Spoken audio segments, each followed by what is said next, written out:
परिचय। सुप्रभात पिताजी, आप कैसे हैं? मैं ठीक हूं करण, पर तुम कहाँ जा रहे हो? मैं बाजार से प्लास्टिक बैग लेने जा रहा हूं। तुम्हें प्लास्टिक बैग को नहीं अपनाना चाहिए। परंतु क्यों पिताजी? प्लास्टिक हमारे पर्यावरण के लिए बहुत हानिकारक हैं। एक बार इस्तेमाल के बाद अधिकतर प्लास्टिक बैग भराई कचरे में चले जाते हैं और यदि इनको जलाया जाए तो इनसे जहरीली गैसें निकलती हैं, जो वातावरण के साथ साथ मनुष्यों के स्वास्थ्य के लिए खतरनाक होती हैं। ठीक है पिताजी, मैं आज से प्लास्टिक बैग का प्रयोग नहीं करूंगा। इस अध्याय में आप पर्यावरण के मुद्दों की जानकारी प्राप्त करेंगे। उद्देश्य।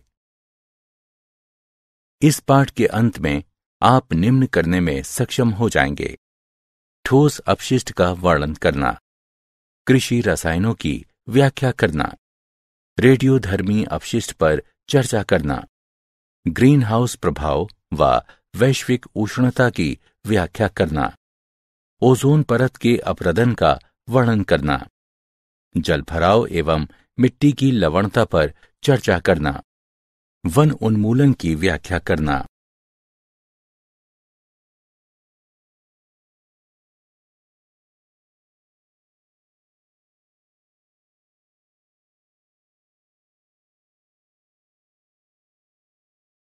ठोस अपशिष्ट। कोई भी कचरा किसी अपजल शोधन संयंत्र से प्राप्त अवमल और ठोस, द्रव, अर्धठोस या गैसयुक्त पदार्थ ठोस अपशिष्ट है। ठोस अपशिष्ट के उदाहरण: बेकार टायर, पटयुक्त अपशिष्ट पदार्थ यानी सेप्टेज, रद्दी सामग्री, लेटेक्स पेंट, उपस्कर फर्नीचर एवं खिलौने, बेकार पड़े यंत्र एवं वाहन, वायु विलय पात्र यानी एरोसोल कैन, पेंट पात्र एवं संपीडित गैस सिलेंडर। ठोस अपशिष्ट को मुख्यतः 3 वर्गों में वर्गीकृत किया जा सकता है: जैव निम्नीकरण योग्य, पुनश्चक्रण कूड़ा, जैव निम्नीकरण अयोग्य।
जैव निम्नीकरण योग्य।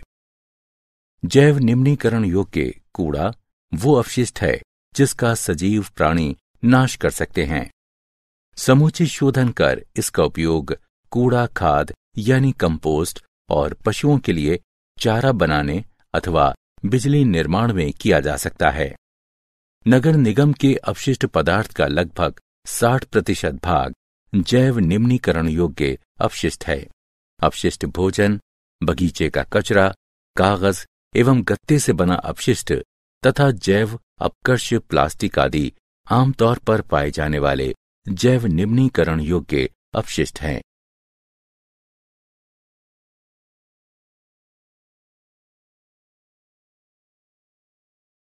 पुनश्चक्रणीय।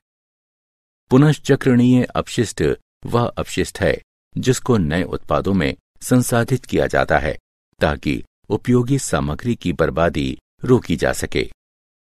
पुनश्चक्रण के लाभ बहुमूल्य संसाधनों की रक्षा के साथ साथ पर्यावरण संरक्षित करने में सहायक है। पुनश्चक्रण से हम विश्व को सुंदर और हरा भरा बना सकते हैं। इस तकनीक से जैव निम्नीकरण योग्य अपशिष्ट को नष्ट किया जा सकता है। यह स्थानीय उद्योगों को बढ़ावा भी देता है। ये ऊर्जा की बचत करता है।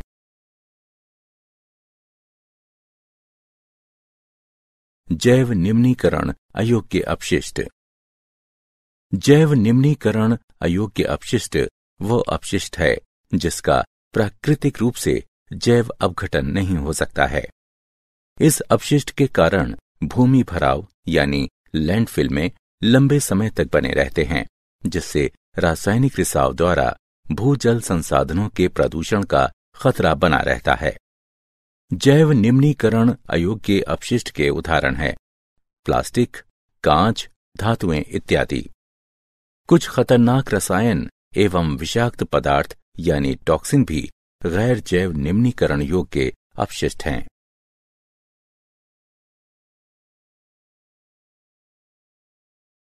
प्लास्टिक अपशिष्ट के उपायों का अध्ययन। प्लास्टिक नायलॉन जैसे कार्बनिक बहुलकों की विस्तृत श्रृंखला से बना एक कृत्रिम पदार्थ है जिसे किसी भी रूप में ढाला जा सकता है। 57 वर्षीय अहमद खान पिछले 8 वर्षों से प्लास्टिक का उत्पादन कर रहे हैं। लगभग 8 वर्ष पहले उनकी कंपनी ने पुनश्चक्रित प्लास्टिक से एक पॉली ब्लेंड नामक पाउडर विकसित किया। इस मिश्रण को तब कोलतार में मिलाकर सड़कें बनाने के काम में लाया गया। इस प्रकार संपूर्ण प्लास्टिक कचरे का प्रभावी ढंग से इस्तेमाल किया गया।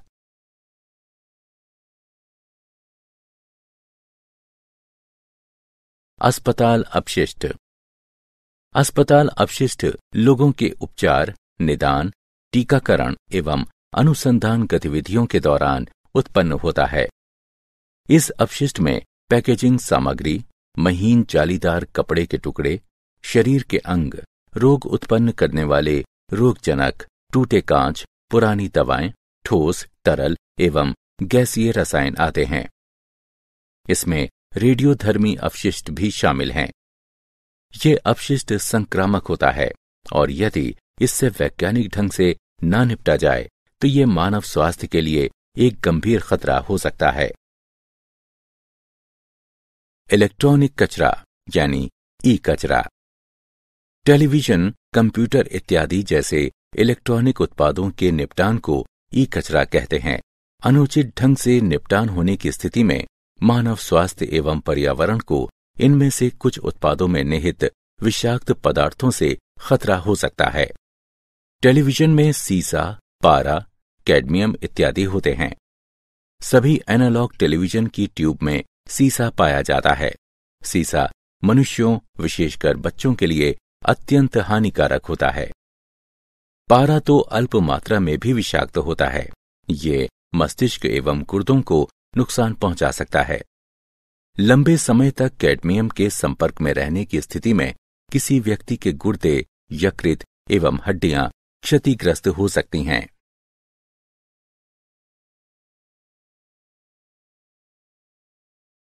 कृषि रसायन एवं उनके प्रभाव। कृषि रसायन वे रासायनिक पदार्थ हैं जिनका इस्तेमाल कृषि में कीटनाशक, उर्वरक, मृदा उपचारक इत्यादि के रूप में किया जाता है। कृषि रसायन के प्रकार। उर्वरक, ये वो पदार्थ हैं जिनका प्रयोग भूमि की उर्वरकता को बढ़ाने के लिए किया जाता है ताकि उपज में वृद्धि हो। उर्वरक के रूप में मुख्यतः प्रयुक्त होने वाले यौगिक फास्फोरस, नाइट्रोजन एवं पोटेशियम हैं। चूने और अम्ल के रूप में परिवर्तित करने वाले पदार्थ। भूमि में बोई गई फसलें या तो अति अम्लीय होती हैं या अति क्षारीय। भूमि की अम्लता या क्षारता की वजह से फसलें भूमि से उचित पोषण ग्रहण नहीं कर पाती हैं। भूमि में चूना युक्त यौगिक डालकर उसकी अम्लता को दूर किया जा सकता है।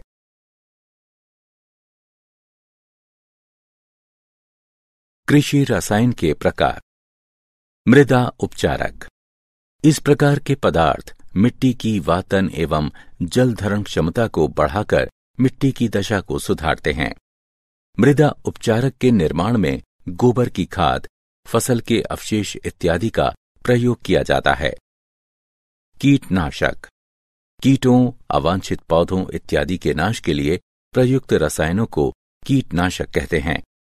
एंटीबायोटिक, हार्मोन आदि जैसे कुछ रसायनों का प्रयोग पशुपालन में भी किया जाता है।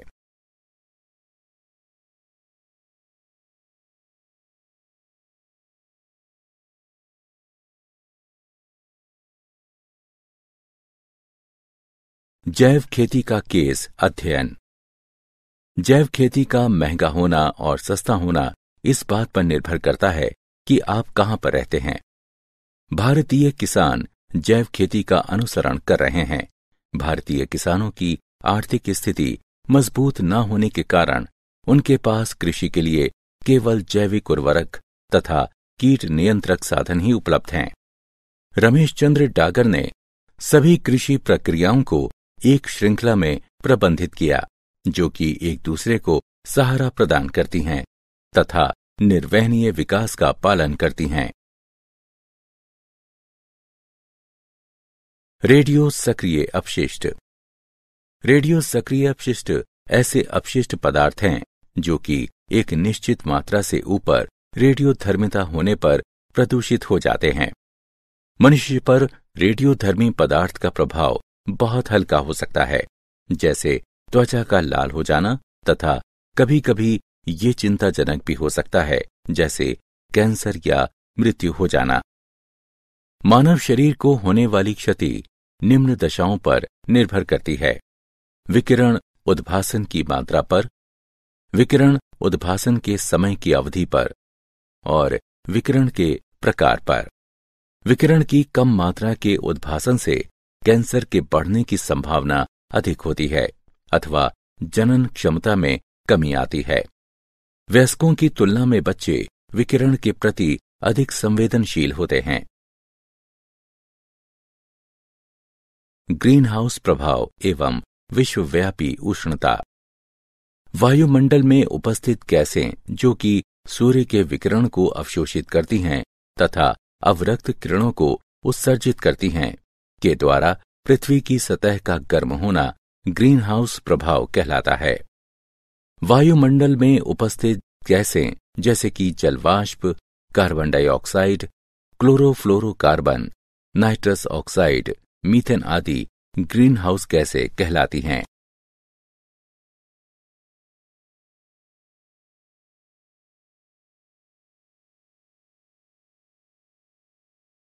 वैश्विक उष्णता। ग्रीन हाउस प्रभाव के कारण पृथ्वी की सतह के तापमान में वृद्धि होने को वैश्विक उष्णता कहते हैं। वैश्विक उष्णता के प्रभाव। वैश्विक उष्णता के कारण वातावरण की नमी को वहन करने की क्षमता में वृद्धि हो सकती है। वैश्विक उष्णता के कारण प्रबल अकाल एवं बाढ़ की बारंबारता में वृद्धि हो सकती है। रोगाणुओं के वाहकों, जलजन्य रोगजनकों इत्यादि में वृद्धि के फलस्वरूप उष्ण कटिबंधीय एवं समशीतोष्ण देशों में मनुष्य को होने वाले रोगों में वृद्धि होगी। वैश्विक उष्णता के कारण हिमनद पिघलते हैं, जिसके फलस्वरूप समुद्र का जल स्तर बढ़ जाता है। वैश्विक उष्णता के कारण तापमान का परास बदल जाता है। इस परिवर्तन के कारण जीवों के उच्च और अंशांशीय वितरण पर प्रभाव पड़ता है। समताप मंडल में ओजोन अवक्षय। समताप मंडल में स्थित ओजोन जीवधारियों को हानिकारक पराबैंगनी विकिरण कुप्रभावों से रक्षा करने में एक प्रमुख भूमिका निभाती है। कई प्रकार के प्रदूषक समताप मंडल में प्रवेश कर ओजोन परत का अवक्षय करते हैं। इन प्रदूषकों में CFC, मीथेन, नाइट्रस ऑक्साइड इत्यादि शामिल हैं। ओजोन परत को सबसे ज्यादा नुकसान पहुंचाने वाला एजेंट CFC है। ये पराबैंगनी विकिरण की उपस्थिति में सक्रिय क्लोरीन उत्पन्न करता है। ओजोन अवक्षय के प्रभाव। पराबैंगनी विकिरण में वृद्धि से मोतियाबिंद तथा त्वचा कैंसर होने का खतरा बढ़ जाता है। इससे प्रतिरक्षक प्रणाली की कार्यवाही घट जाती है। पराबैंगनी विकिरण में वृद्धि से जीवधारियों में स्थित न्यूक्लियक अम्ल को नुकसान पहुंचता है। पराबैंगनी विकिरण पादप पलवक यानी फाइटोप्लैंक्टन एवं पौधों में प्रकाश संश्लेषण की प्रक्रिया को बाधित करता है, जिसके फलस्वरूप आहार श्रृंखला प्रभावित होती है।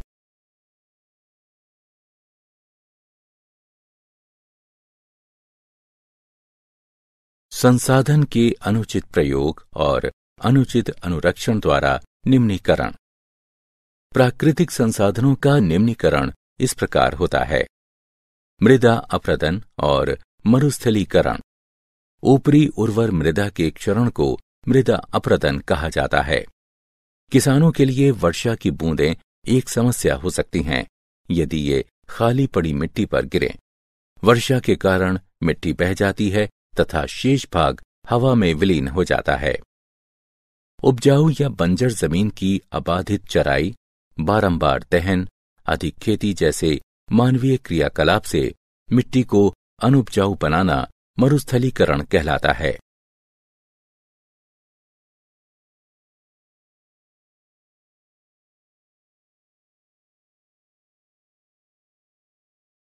जलाक्रांति और मृदा लवणता।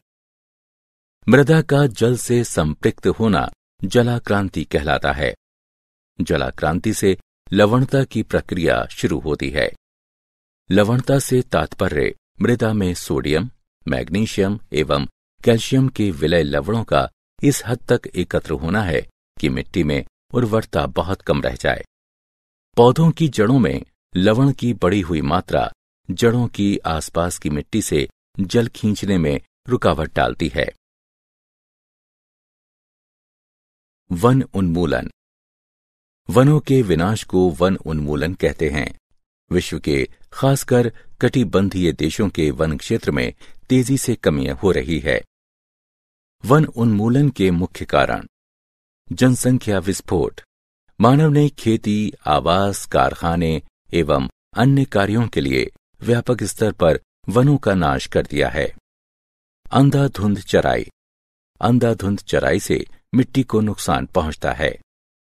नाशक जीव। कई प्रकार के नाशक जीव व कीड़े पेड़ों की पत्तियों को खाकर तथा बीमारी फैलाकर पेड़ों का नाश कर देते हैं। जंगल की आग। ये आग पूरी तरह विकसित पेड़ों, उनके बीजों का नाश कर देती है। ये जानवरों के लिए भी उतनी ही खतरनाक है। मौसम। अपनी चरम स्थितियों में मौसम जैसे गर्मी, तूफान इत्यादि वनों का नाश कर देते हैं। वन उन्मूलन के प्रभाव। वन उन्मूलन के फलस्वरूप बहुत सी प्रजातियों के पर्यावास समाप्त हो गए हैं। वन उन्मूलन के फलस्वरूप जलवायु परिवर्तन होता है।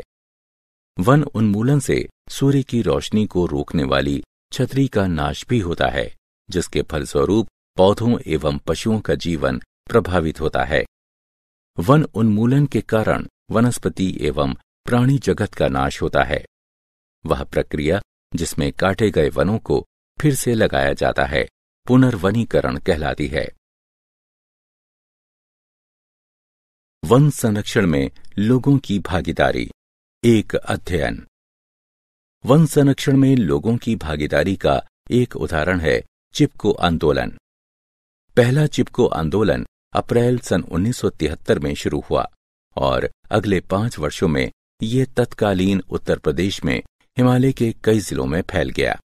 गांव वाले वृक्षों की रक्षा के लिए वृक्षों से लिपट कर खड़े हो गए।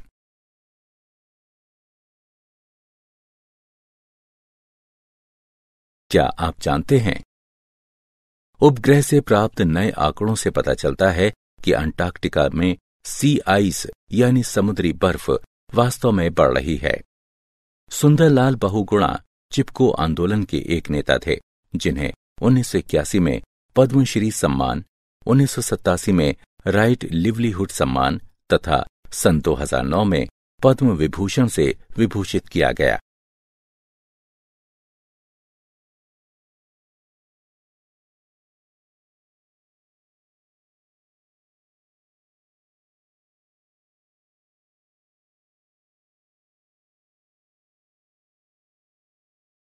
सारांश। आइए हमने जो कुछ सीखा है उसे संक्षेप में दोहराएं। किसी भी प्रकार का कचरा तथा एक अपशिष्ट जल उपचार संयंत्र से प्राप्त अवमल ठोस अपशिष्ट कहलाता है। ठोस अपशिष्ट को 3 मुख्य प्रकारों में बांटा जा सकता है: जैव निम्नीकरण योग्य, पुनश्चक्रणीय तथा जैव निम्नीकरण अयोग्य। टेलीविजन, कंप्यूटर इत्यादि जैसे इलेक्ट्रॉनिक उत्पादों के निपटान को ई कचरा कहते हैं। कृषि रसायन वे रासायनिक पदार्थ हैं जिनका इस्तेमाल कृषि में कीटनाशक, उर्वरक, मृदा कंडीशनर इत्यादि के रूप में किया जाता है। रेडियो सक्रिय अपशिष्ट वो अपशिष्ट पदार्थ हैं जिनमें एक स्तर से अधिक रेडियो सक्रिय विकिरण होता है। पृथ्वी की सतह के वातावरण में मौजूद गैसों के सौर विकिरण को रोक लेने तथा अवरक्त विकिरण उत्सर्जित करने के कारण गर्म होना ग्रीन हाउस प्रभाव कहलाता है। वायुमंडल में मौजूद गैसों को ग्रीन हाउस गैसें कहते हैं।